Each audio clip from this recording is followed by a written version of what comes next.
Welcome to the deep dive. Today, we're kind of putting on our instructor hats. Yeah, not formally, of course, but more like guides. Exactly. We want to help you navigate a really crucial area, Professional Practice 5 from DRI International. That's the one from the Professional Practices for Business Continuity Management. Right. We're going to unpack incident preparedness and response. hmm Think of it as understanding how organizations, get ready for the unexpected. And how they build the resilience, the muscles to handle it. It's really vital knowledge if you want to grasp how organizations protect themselves. And it's about more than just like knowing what to do when something bad happens, isn't it? Oh, absolutely. It's about really understanding the threats, the potential threats out there, and proactively building capabilities. Systems, knowledge. Exactly, building the systems and the knowledge to manage those threats effectively.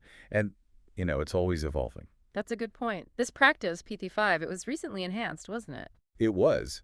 There's an even greater emphasis now on those upfront preparation activities, getting ready before the incident. Which really highlights how critical and, well, dynamic this whole area is. Definitely. So our mission today in this deep dive is basically to act as your instructors. Yeah, walking you through the objectives, the role of the professional. And the core activities, Yeah. all within this incident preparedness and response practice. And we're drawing directly from the DRI framework so you get a really clear picture. Okay, let's dive right in. The objectives, they're laid out right there on page 19. What's the first one about? Well, the first objective is fundamentally about understanding the landscape of potential trouble. The playing field, yeah. Right. It's not enough to just vaguely worry. Organizations need to specifically identify the types of incidents. The ones that could realistically pose a threat. Exactly. Whether that's a threat to, life, property, operations, or even the environment. And it's not just identifying them, is it? No, just as important is understanding their potential impacts, the reach, the severity. So moving from a general worry to a, specific understanding. Precisely. It's like diagnosing something. You need specifics. Right, like a doctor needing to know the specific illness. So for an organization, it's asking those pointed questions. Yeah. Could we face a natural event, like a hurricane disrupting our supply chain? Or maybe something human-caused, an accidental chemical spill. Or intentional, unfortunately.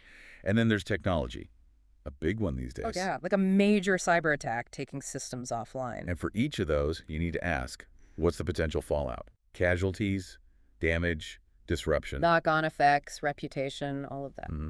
Which leads nicely into this second objective. Okay, what's that one? This one builds on that understanding. It's about establishing and, crucially, maintaining the actual capabilities needed. The things you need to actually deal with those threats you just identified. Exactly. And this is where the concept of an incident management system, or IMS, comes in. Ah, the IMS. Okay. Think of it like the central nervous system for the response. The framework that pulls it all together. Precisely. It allows for command, control, coordination, all the necessary actions. Response, continuity, recovery.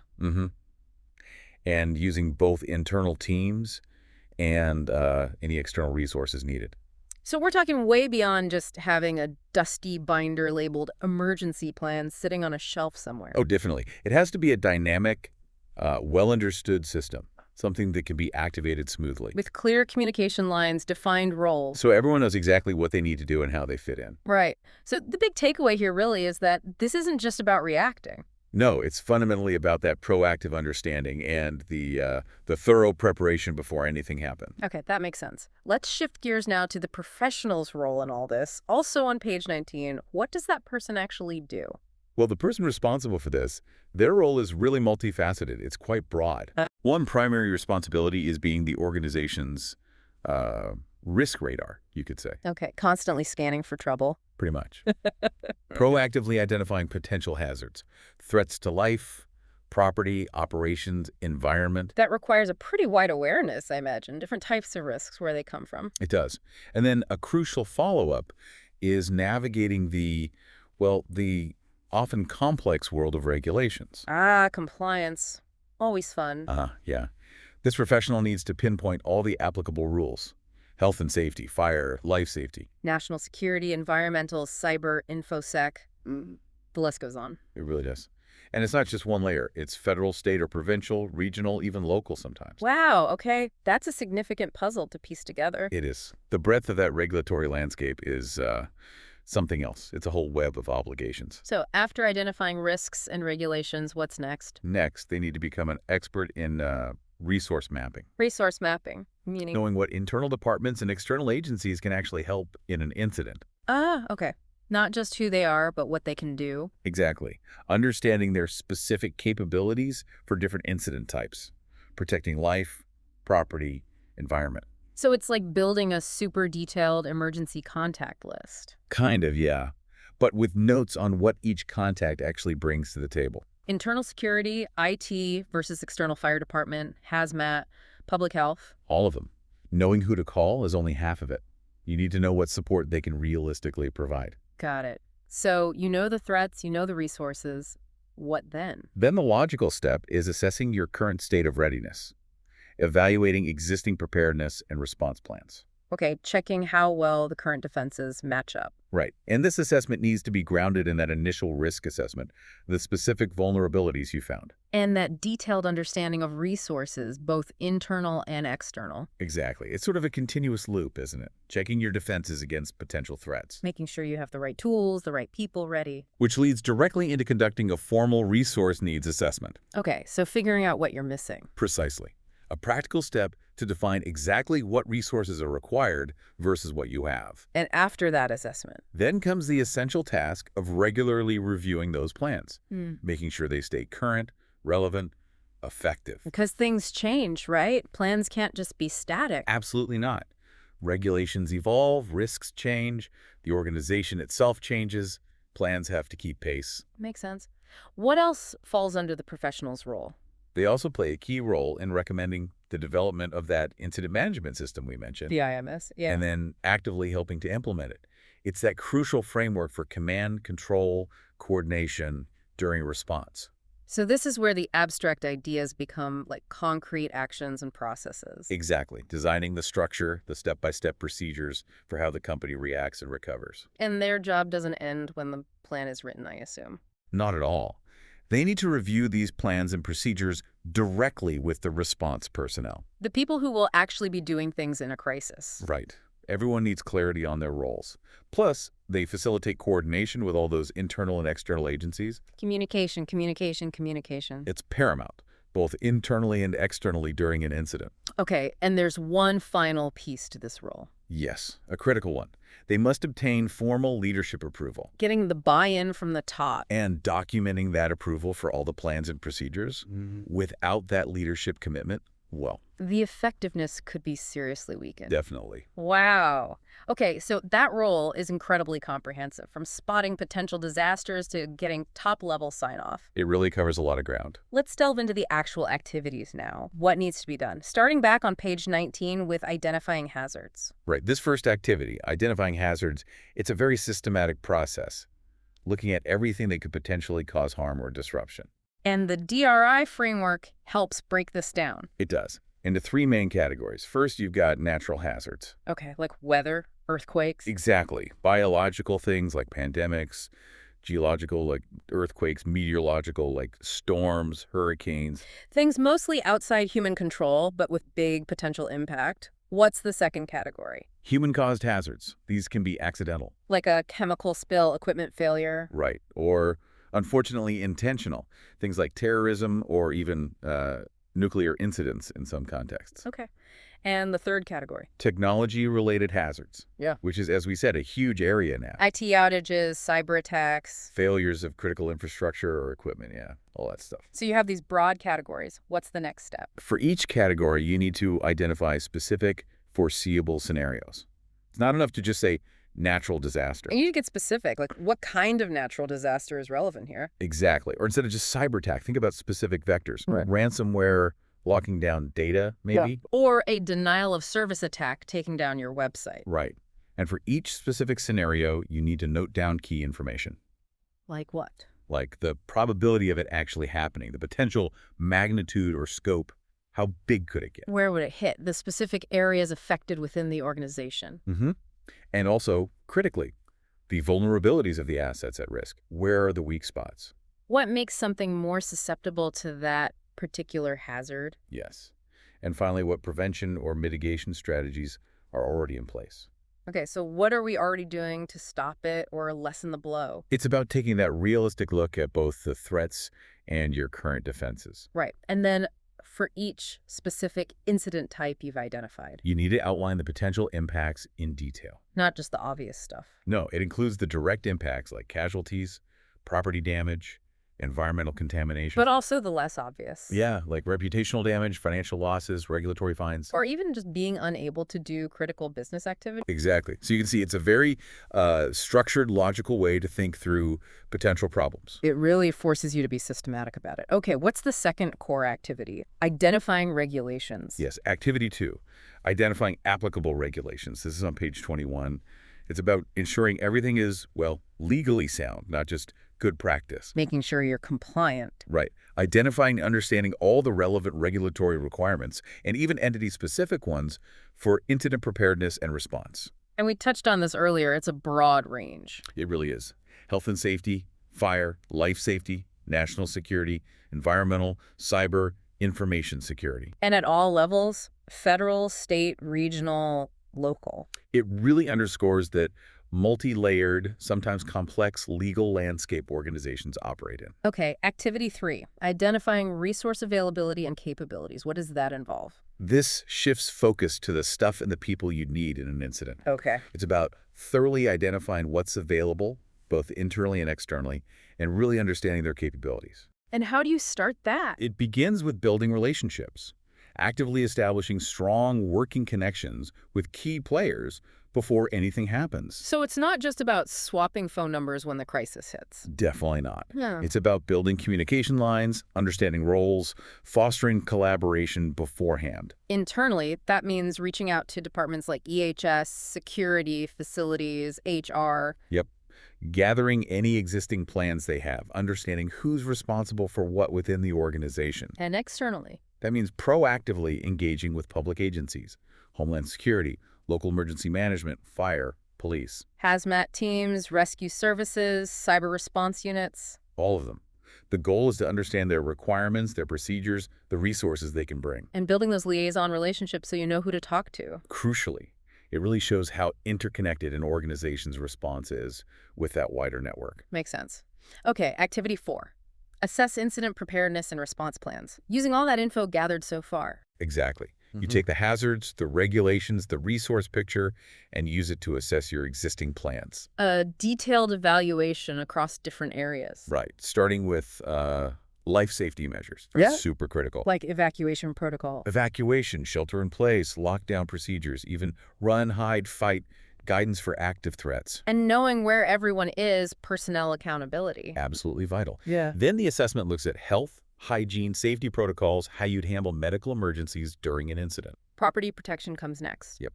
Reviewing building systems, utilities, HVAC, fire detection and suppression, communication and warning systems, making sure they're monitored and operational. And it's not just about immediate response, right? What about preparing for things like storms? Good point.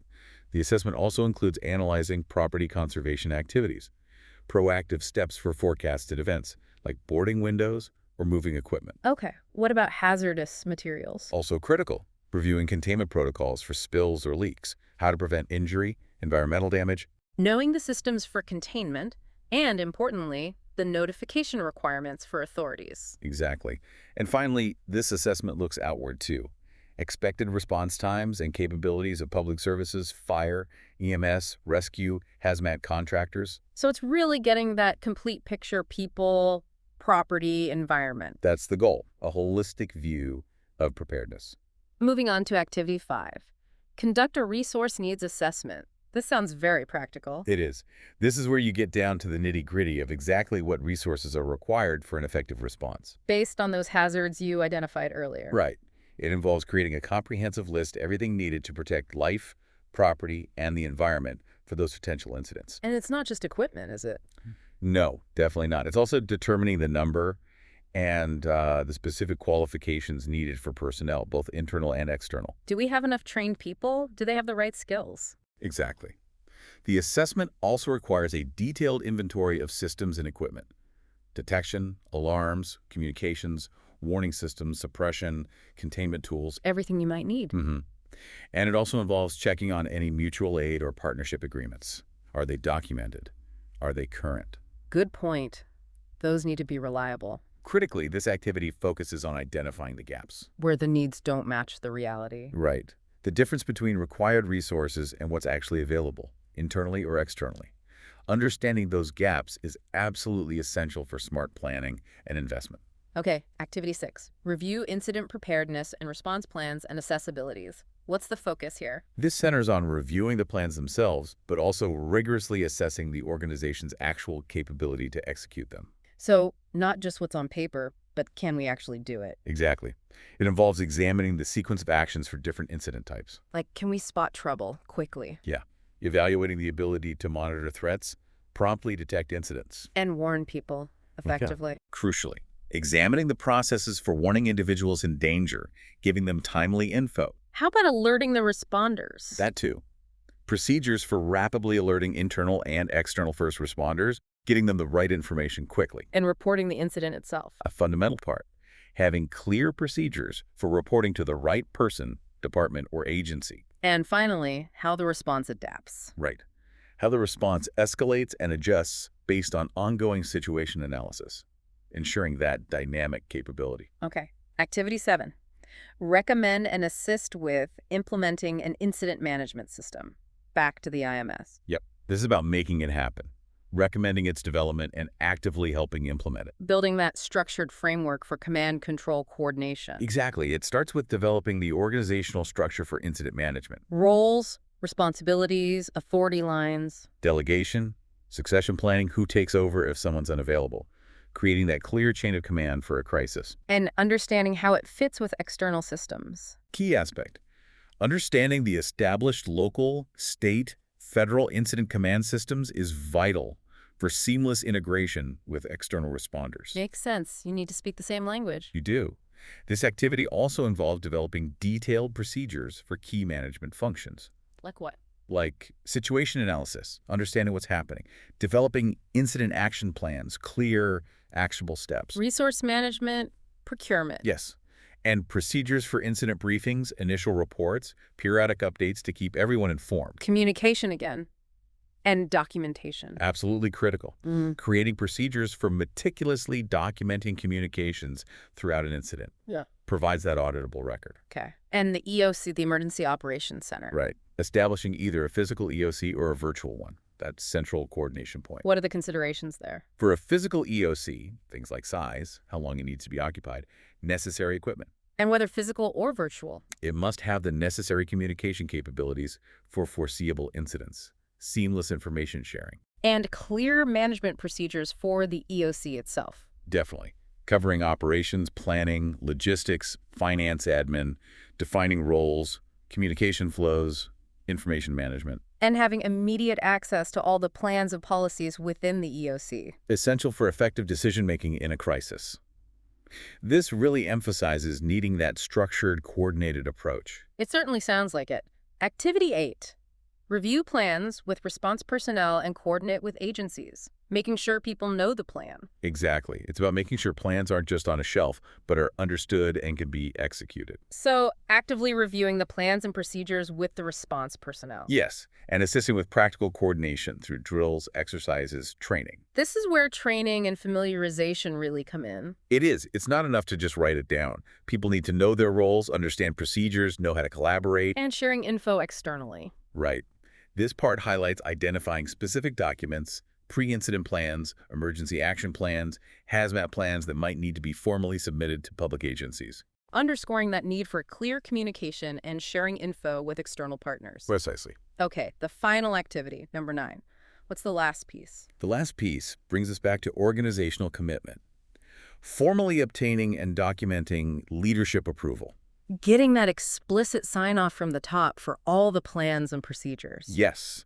It reinforces that this isn't just some side project, but a fully endorsed, supported, strategic priority for the organization. Got it. That final stamp of approval. So as we've really walked through here, Professional Practice 5 is incredibly comprehensive. And very proactive. Absolutely. It's all about building that robust, adaptable foundation.